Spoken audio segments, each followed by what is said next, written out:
ஓம் சாந்தி. November 12, 2025. காலை முரளி பாப்தாதா, மதுபன். இனிமையான குழந்தைகளே, இந்த நாடகத்தை பற்றி உங்களுக்கு தெரியும். எனவே இங்கு நன்றி கூறுகின்ற கேள்விக்கு இடமில்லை. கேள்வி: எந்த பழக்கத்தை சேவை செய்கின்ற குழந்தைகளாகிய நீங்கள் சிறிதளவேனும் கொண்டிருக்க கூடாது? பதில்: எதையும் கேட்கும் பழக்கத்தையாகும். உங்களுக்கு தந்தையிடமிருந்து ஆசீர்வாதங்களையோ அல்லது கருணையையோ கேட்க வேண்டிய அவசியமில்லை. நீங்கள் எவரிடமும் பணம் கேட்க கூடாது. கேட்பதை விட இறப்பது மேலானது. நாடகத்திற்கு ஏற்ப முன்னைய சக்கரத்தில் விதை விதைத்தவர்கள் மீண்டும் அதனை செய்வார்கள் என்பது உங்களுக்கு தெரியும். எதிர்காலத்திற்காக உயர்ந்த அந்தஸ்தை உருவாக்க விரும்புபவர்கள் அதை நிச்சயமாக செய்வார்கள். அவர்கள் நிச்சயமாக ஒத்துழைப்பார்கள். சேவை செய்வது உங்கள் கடமையாகும். நீங்கள் எவரிடமும் எதனையும் கேட்கக்கூடாது. ஞான மார்க்கத்திலன்றி பக்தி மார்க்கத்திலேயே நீங்கள் எதையாவது கேட்கின்றீர்கள். பாடல்: எனக்கு ஆதாரம் அளித்தவருக்கு இதயம் நன்றி கூறுகிறது. ஓம் சாந்தி. குழந்தைகளாகிய நீங்கள் தந்தைக்கோ ஆசிரியருக்கோ அல்லது குருவிற்கோ நன்றி என்று கூற தேவையில்லை. ஏனெனில் இது ஏற்கனவே நிச்சயிக்கப்பட்ட நாடகம் என்பது குழந்தைகளாகிய உங்களுக்கு தெரியும். நன்றி என்று கூறுவதற்கான கேள்வியே இல்லை. நாடகத்திற்கு ஏற்ப குழந்தைகளாகிய நீங்கள் இதனை புரிந்து கொள்கிறீர்கள். நாடகம் என்ற வார்த்தை குழந்தைகளாகிய உங்களின் புத்தியில் புகுகிறது. நாடகம் என்ற வார்த்தையை நீங்கள் கூறிய உடனேயே முழு நாடகமும் உங்கள் புத்தியில் புகுகிறது. அதாவது குழந்தைகளாகிய நீங்கள் சுயதர்ஷன சக்கரதாரிகள் ஆகின்றீர்கள். 3 உலகங்களும் உங்கள் புத்தியில் இருக்கிறது. அஷரீரி உலகம், சூட்சுமவதனம், பௌதிக உலகம். நாடகம் இப்பொழுது முடிவுக்கு வருகிறதென்பது உங்களுக்கு தெரியும். தந்தை வந்து உங்களை திரிகால்தரிசி ஆக்குகின்றார். அவர் வந்து உங்களுக்கு முக்காலங்களை பற்றியதும் உலகங்களை பற்றியதும் உலகின் ஆரம்பம் மத்தியமம் இறுதியின் ரகசியங்களை பற்றியதுமான ஞானத்தை கொடுக்கின்றார். காலமானது கால் என்று குறிப்பிடப்படுகிறது. இந்த விஷயங்களை குறித்து கொள்ளாமல் உங்களால் இவற்றை நினைவு செய்ய முடியாது. குழந்தைகளாகிய நீங்கள் பல கருத்துக்களை மறக்கின்றீர்கள். நாடகத்தின் கால அளவு உங்களுக்கு தெரியும். நீங்கள் 3வது ஞான கண்ணை பெறும் பொழுதே நீங்கள் திரிநேத்ரியும் திரிகால்தரிசியும் ஆகின்றீர்கள். நீங்கள் ஆஸ்திகர்கள் ஆகுவதே மிகவும் பிரதான விஷயமாகும். இல்லாது விட்டால் நீங்கள் அனாதைகள். குழந்தைகளாகிய நீங்கள் இந்த ஞானத்தை பெறுகின்றீர்கள். மாணவர்கள் தங்களுடைய புத்தியில் ஞானத்தை சதா கடைகிறார்கள். இதுவும் ஞானமாகும். நாடகத்திற்கு ஏற்ப அதி மேலான தந்தை இந்த ஞானத்தை உங்களுக்கு கொடுக்கின்றார். உங்களுடைய உதடுகளில் மாத்திரமே நாடகம் என்னும் வார்த்தை தோன்றுகிறது. அதிலும் சேவை செய்வதிலே மும்முரமாக இருக்கும் குழந்தைகளிடமிருந்து மாத்திரமே அது தோன்றுகிறது. நீங்கள் அனாதைகளாக இருந்தீர்கள் என்பது உங்களுக்கு இப்பொழுது தெரியும். இப்பொழுது நீங்கள் அதிபதியான எல்லையற்ற தந்தையை கண்டுவிட்டதால் நீங்கள் பிரபுவிற்கும் அதிபதிக்கும் உரியவர்கள் ஆகி உள்ளீர்கள். நீங்கள் முன்னர் எல்லையற்ற அனாதைகளாக இருந்தீர்கள். எல்லையற்ற தந்தையே உங்களுக்கு எல்லையற்ற சந்தோஷத்தை கொடுக்கின்றார். வேறு எந்த தந்தையாலும் உங்களுக்கு அத்தகைய சந்தோஷத்தை கொடுக்க முடியாது. குழந்தைகளாகிய உங்களுடைய புத்தியில் புதிய உலகும் பழைய உலகும் இருக்கிறது. எவ்வாறாயினும் மற்றவர்களுக்கு மிக சரியாக விளங்கப்படுத்துவதற்கின்ற ஆன்மீக வியாபாரத்தில் நீங்கள் உங்களை மும்முரமாக ஈடுபடுத்த வேண்டும். ஒவ்வொருவரும் அவரவருக்கே உரிய சூழ்நிலைகளை கொண்டுள்ளார்கள். நினைவு யாத்திரையில் நிலைத்திருப்பவர்களால் மாத்திரமே விளங்கப்படுத்த முடியும். நினைவின் மூலமாகவே நீங்கள் சக்தியை பெறுகின்றீர்கள். தந்தையே சக்தி வாய்ந்த வாள் ஆவார். குழந்தைகளாகிய நீங்கள் உங்களை சக்தியால் நிரப்ப வேண்டும். நீங்கள் யோக சக்தியால் உலகின் மீதான ஆட்சி உரிமையை பெறுகின்றீர்கள். நீங்கள் யோகத்தின் மூலமாகவே சக்தியை பெறுகின்றீர்கள், ஞானத்தின் மூலமாக அல்ல. ஞானம் உங்களுடைய வருமானத்தின் மூலாதாரம் என்பது குழந்தைகளாகிய உங்களுக்கு விளங்கப்படுத்தப்பட்டுள்ளது. யோகம் சக்தி எனப்படுகிறது. இரவுக்கும் பகலுக்கும் இடையில் உள்ள வித்தியாசம் உள்ளது. யோகமா ஞானமா சிறந்தது? யோகம் பிரபல்யமானது. தந்தையின் நினைவே யோகமாகும். தந்தை கூறுகின்றார், இந்த நினைவின் மூலமாக உங்கள் பாவங்கள் அழிக்கப்படும். இதையே தந்தை வலியுறுத்துகின்றார். ஞானம் இலகுவானது. கடவுள் பேசுகின்றார், நான் உங்களுக்கு இலகுவான ஞானத்தை கூறுகின்றேன். நான் உங்களுக்கு 84 பிறவிகளின் சக்கரம் பற்றிய ஞானத்தை கூறுகின்றேன். இதிலேயே அனைத்தும் உள்ளடக்கப்பட்டுள்ளது. அது வரலாறும் புவியலும் ஆகும். ஞானமும் யோகமும் ஒரு வினாடிக்கானது. நான் ஓர் ஆத்மா, நான் தந்தையை நினைவு செய்ய வேண்டும். இதற்கு முயற்சி தேவை. நீங்கள் நினைவு யாத்திரையில் நிலைத்திருக்கும் பொழுது உங்கள் ஷரீரத்தை நீங்கள் மறந்திருப்பதை போன்றிருக்கும். 1 மணி நேரத்திற்காவது நீங்கள் ஷரீரமற்ற ஸ்திதியில் அமர்ந்திருந்தால் நீங்கள் அதிக அளவு தூய்மையாகுவீர்கள். இரவில் மக்கள் உறங்கச் செல்லும் பொழுது அவர்கள் 6 முதல் 8 மணி நேரங்களுக்கு ஷரீரமற்ற நிலைக்கு வருகிறார்கள். அந்நேரத்தில் அவர்கள் பாவ செயல்கள் செய்வதில்லை. ஆத்மா களைப்படைந்து உறங்கச் செல்கின்றார். அப்பொழுது அவர்களின் பாவங்கள் அழிகின்றன என்றில்லை, அது நித்திரையே ஆகும். அப்பொழுது பாவங்கள் எதுவும் செய்யப்படுவதில்லை. அவர்கள் நித்திரை செய்யாது விட்டால் தொடர்ந்தும் பாவங்களை செய்வார்கள். எனவே நித்திரையும் ஒரு பாதுகாப்பாகும். நாள் முழுவதும் வேலை செய்த பின் ஆத்மா, நான் இப்பொழுது நித்திரை கொள்ளப் போகின்றேன் என கூறி ஷரீரமற்ற நிலைக்கு செல்கிறது. நீங்கள் ஷரீரத்தில் இருக்கும் பொழுதே ஷரீரமற்றவர் ஆக வேண்டும். ஆத்மாவாகிய நான் இந்த ஷரீரத்திலிருந்து பற்றற்று இருக்கின்றேன். நான் அமைதி சுரூபம். ஆத்மாவே சத்தியமானவர், உயிர் வாழ்பவர், அமைதி சுரூபம் என்னும் ஆத்மாவின் இப்புகழை நீங்கள் ஒருபொழுதும் கேள்விப்பட்டிருக்க மாட்டீர்கள். சத்தியமானவரும் உயிர் வாழ்பவரும் என்பதே பரமாத்மாவின் புகழாகும். அவரே அமைதி கடலும் சந்தோஷ கடலும் ஆவார். நீங்கள் அதிபதிகள் என அழைக்கப்படுகிறீர்கள். குழந்தைகளும் அதிபதிகள் என அழைக்கப்படுகிறார்கள். தந்தை தொடர்ந்து உங்களுக்கு நினைவிற்கான வழிமுறைகளை காட்டுகின்றார். நீங்கள் நாள் முழுவதும் உறங்க வேண்டும் என்பதல்ல, இல்லை. நீங்கள் நினைவிலே நிலைத்திருந்து உங்கள் பாவங்களை அழிக்க வேண்டும். இயன்றவரை தொடர்ந்து தந்தையை நினைவு செய்யுங்கள். தந்தை உங்கள் மீது கருணை கொள்வதோ உங்களுக்கு ஆசீர்வாதங்களை அருள்வதோ இல்லை. கருணை நிறைந்த சக்கரவர்த்தி என்பது அவருடைய புகழே ஆகும். உங்களை தமோ பிரதானிலிருந்து சதோ பிரதான் ஆக்குவதும் அவருடைய பாகமே ஆகும். பக்தர்கள் அவருடைய புகழை பாடுகிறார்கள். ஆனால் நீங்கள் இப்பொழுது அவ்வாறு பாடுவதில்லை. இதனாலேயே பாடல்கள் படிப்படியாக நிறுத்தப்பட்டு வருகின்றன. பாடசாலையில் அவர்கள் பாடல்களை பாடுகின்றார்களா? மாணவர்கள் மௌனமாக இருக்கிறார்கள். ஆசிரியர் வந்தவுடன் அவர்கள் எழுந்து நிற்கிறார்கள். பின்னர் அவர்கள் மீண்டும் அமர்ந்து கொள்கிறார்கள். தந்தை கூறுகின்றார், உங்களுக்கு கற்பிக்கும் ஒரு பாகம் எனக்கு கொடுக்கப்பட்டுள்ளது. எனவே நான் உங்களுக்கு கற்பிக்க வேண்டும். குழந்தைகளாகிய நீங்கள் எழுந்து நிற்க தேவையில்லை. ஆத்மாக்களாகிய நீங்கள் அமர்ந்திருந்து கேட்க வேண்டும். உங்களுடைய வழிமுறைகள் உலகத்தினுடையதிலிருந்து முற்றிலும் வேறுபட்டது. ஒரு தந்தை தனது குழந்தைகளை எழுந்து நிற்க சொல்வாரா? இல்லை. அதை நீங்கள் பக்தி மார்க்கத்திலேயே செய்கின்றீர்கள், இங்கு அல்ல. தந்தை தானே எழுந்து நின்று நமஸ்தே கூறுகின்றார். பாடசாலைக்கு மாணவர்கள் கால தாமதமாக வந்தால் ஆசிரியர் அவர்களை வெளியே நிற்கச் செய்து தண்டிப்பார். இதனாலேயே நேரத்திற்கு வராமல் இருப்பதை குறித்து மாணவர்கள் பயப்படுகிறார்கள். இங்கு பயமென்ற கேள்விக்கு இடமில்லை.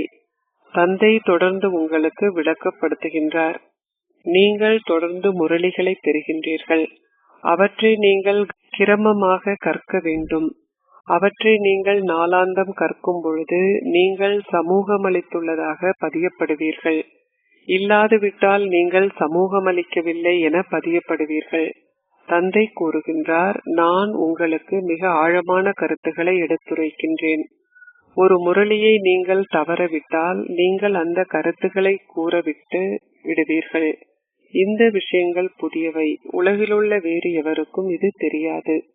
அவர்கள் உங்களுடைய படங்களை பார்க்கும் பொழுது வியப்படைகிறார்கள். அவை எந்த சமய நூல்களிலும் குறிப்பிடப்படாதவை. கடவுள் இந்த படங்களை உருவாக்கினார். இது உங்களுடைய புதிய கலை கூடமாகும். அது தேவர்கள் ஆக உள்ள பிராமண குலத்தினர்களுடைய புத்தியில் இருக்கும். இது சரி என்று அவர்கள் கூறுவார்கள். இதை நாம் முன்னைய சக்கரத்திலேயே கற்றோம். எனவே நிச்சயமாக கடவுளே எமக்கு கற்பிக்கின்றார். பக்தி மார்க்கத்தில் உள்ள சமய நூல்களுக்குள் முதல் இலக்கத்திற்குரியது கீதையே ஆகும். ஏனெனில் இதுவே முதலாவது தர்மமாகும். அரை கல்பத்திற்கு பின்னர் வேறு பல சமய நூல்கள் தோன்றுகின்றன. முதலாவதாக அப்ரஹாம் வந்தார். அவர் தனியாக வந்தார். பின்னர் ஒருவரிலிருந்து இருவரும், இருவரிலிருந்து 4 தோன்றினார்கள். ஒரு சமயத்தை சார்ந்தவர்கள் 100,000 150,000 அளவினராக அதிகரிக்கும் பொழுதே அந்த சமயத்திற்கான சமய நூல்கள் உருவாக்கப்படுகின்றன. சமயத்தில் அரைவாசி அளவு வளர்ச்சியுற்ற பின்னரே சமய நூல்கள் எழுதப்படுகின்றன. சரியானதோர் கணிப்பீடு உள்ளது. குழந்தைகளாகிய உங்களுக்கு பெருமளவு சந்தோஷம் இருக்க வேண்டும். நாம் எமது ஆஸ்தியை தந்தையிடமிருந்து பெறுகின்றோம்.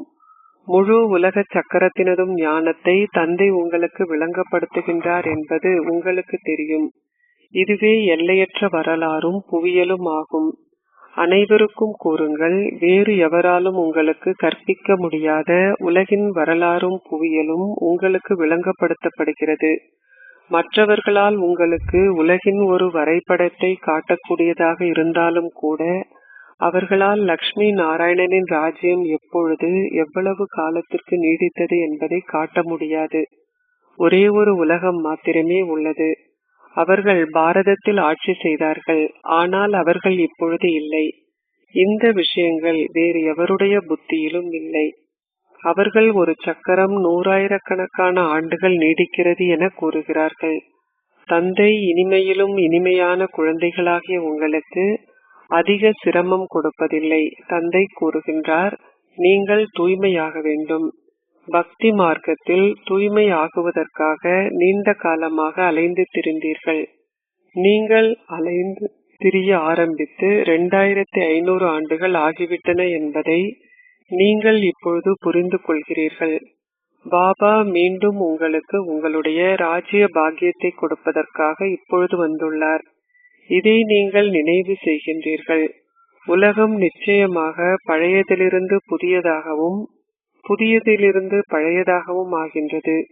நீங்கள் இப்பொழுது பழைய பாரதத்தின் அதிபதிகள்.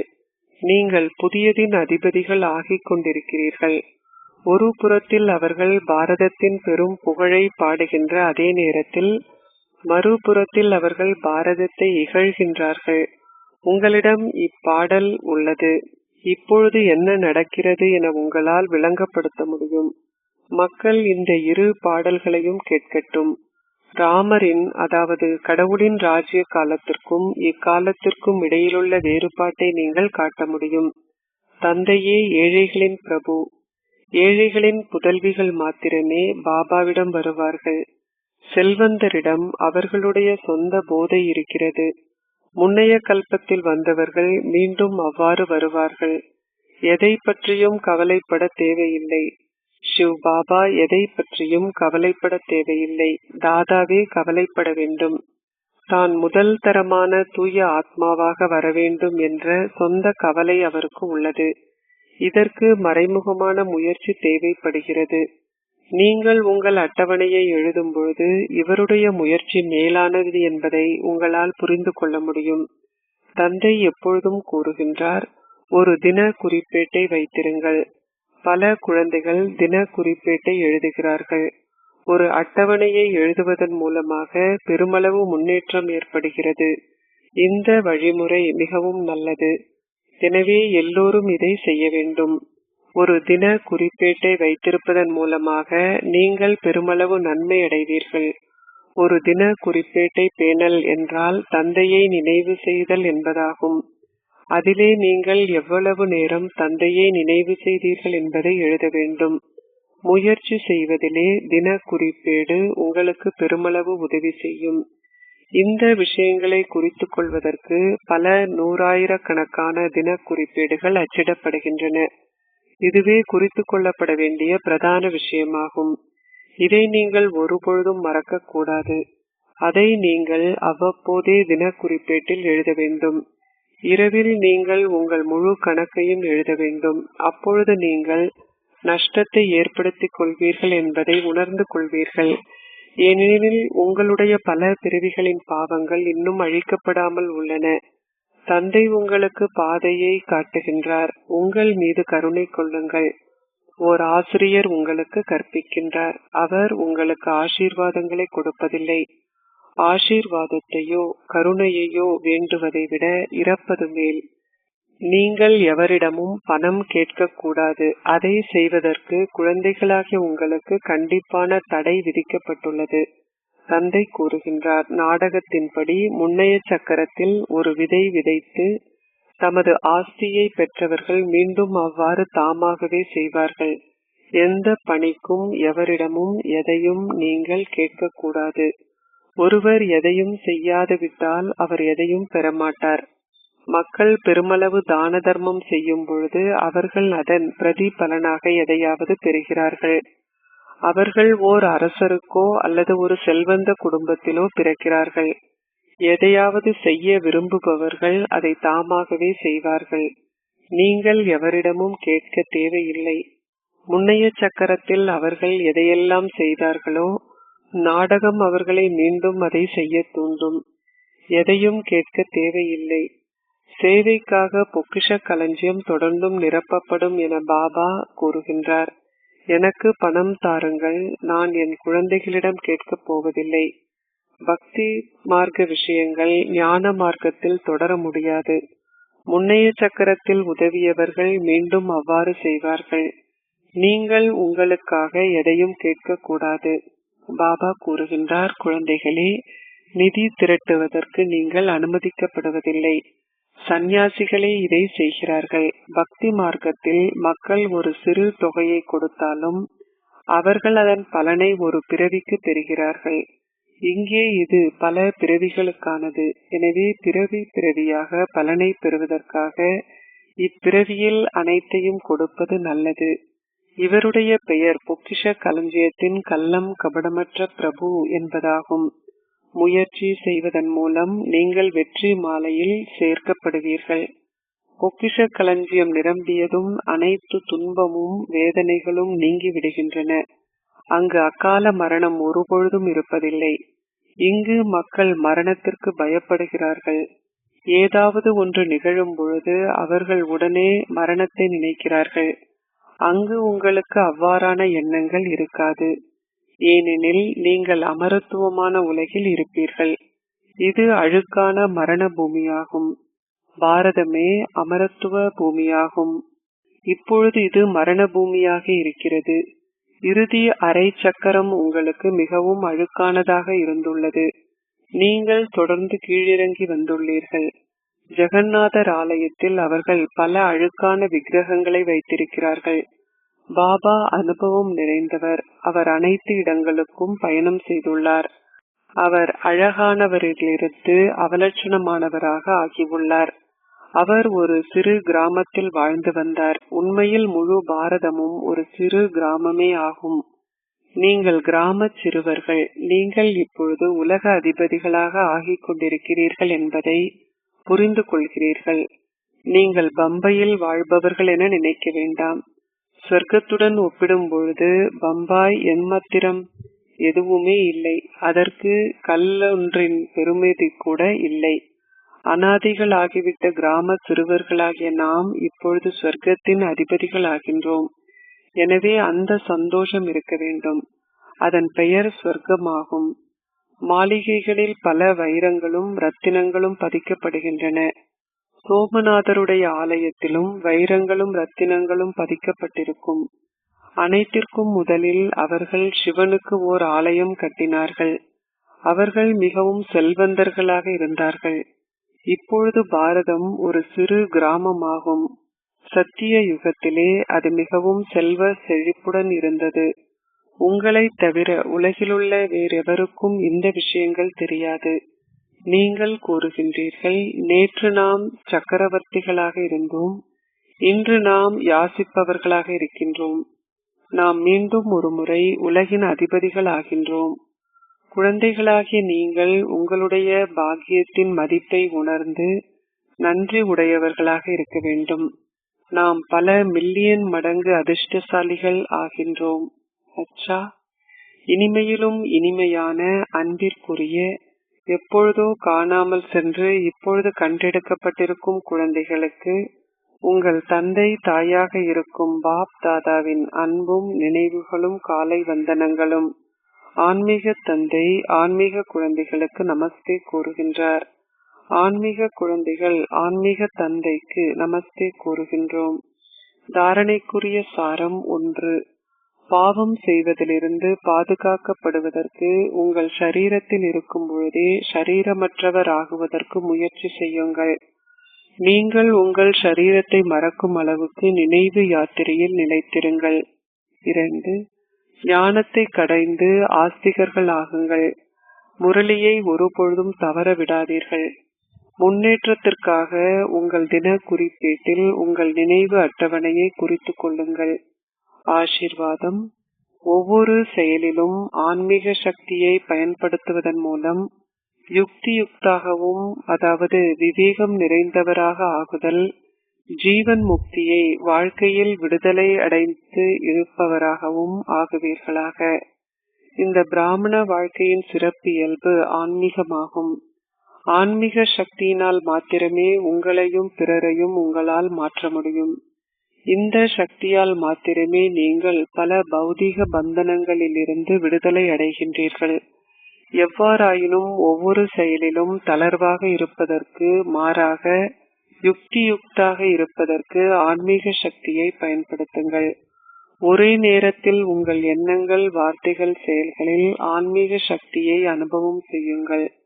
மூன்றிலும் யுக்தியுக்தாக இருப்பவர்கள் ஜீவன் முக்தி, அதாவது வாழ்க்கையில் விடுதலை பெற்றிருப்பது இருக்கிறார்கள். ஸ்லோகம். சத்தியத்தின் சிறப்பியல்பினால் தொடர்ந்தும் சந்தோஷத்தையும் ஜீவன் முக்தியையும் அனுபவம் செய்யுங்கள். அவ்யக்த இஷாரா. ஷரீரமற்ற ஸ்திதியின் பயிற்சியை அதிகரியுங்கள்.